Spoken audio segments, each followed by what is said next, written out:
空调的拧水可能毁掉石膏板，租客反馈车库顶部出现渗水情况，我们很快安排师傅过去查看。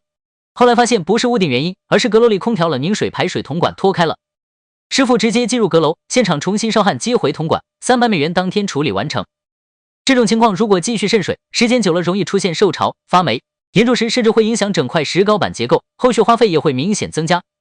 很多时候，靠谱的维修并不只是安排人过去，而是能尽快定位问题并处理到位。有些流程拆得太细，检查空调、进入阁楼、铜管维修分别不同人员，不仅周期更长，也容易让小问题慢慢扩大。Peter Gan 专业地产团队深耕湾区及 Sacramento， 管理数百栋房产，买卖贷款加建改建度一站式服务。湾区房产 Sacramento、Elk Grove 出租管理 Deal 房屋维护